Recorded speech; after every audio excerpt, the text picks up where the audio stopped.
যত মামলা আছে আমাদের বিরুদ্ধে আমরা সমস্ত মামলাগুলো তুলে নেব। ঠিক আছে, তুলে নেওয়া হয়েছে কিছু? হ্যাঁ, আমরা ওই প্রতিহিংসা প্রতিশোধের রাজনীতি করবো না। আমরা একটা ভালোবাসা, সৌহার্দ্য, সমৃদ্ধি নিয়ে আমরা চলছি। যেই লোক বাংলাদেশে তো নয়, বাংলাদেশ থেকে প্রায় 13,000 কিলোমিটার দূরে ওই ওয়াশিংটন ডিসিতে বসে থাকে, এই মিডিয়া সেই লোকের সাথে আমাদের মিটিং করিয়েছে। এই মিডিয়া আমাদের সাথে সেই লোকের একসাথে নাস্তা করিয়েছে। এই মিডিয়া আমাদের সাথে সেই লোকের একসাথে বৈঠক করিয়েছে। আমরা দেখি 3 বার ব্রেকিং ব্রেকিং ব্রেকিং দিয়ে ওই চ্যানেল 1, এই চ্যানেল 1 থেকে প্রথম এই প্রোপাগান্ডা পুরা বাংলাদেশকে, পুরা পৃথিবীকে গেলানো হয়েছে।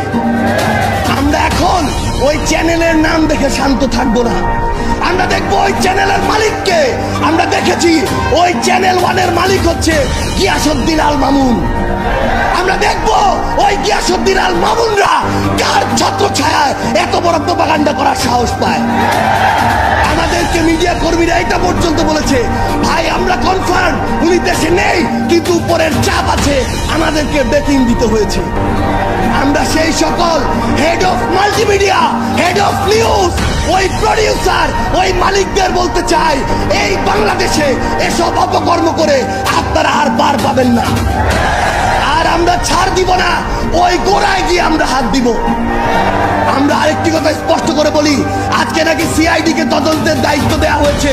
সিআইডি কে তদন্ত করতে বলবো, যেই লোক বাদী হয়ে কাজ করেছে তার আমলনামাটাও একটু যাচাই করবেন।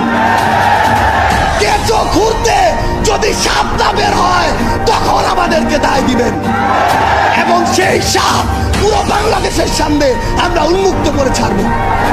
আপনাদের সাথে আমাদের আবারও দেখা হবে লড়াইয়ের রাজপথে অথবা বিজয়ে। ইনকিলাব।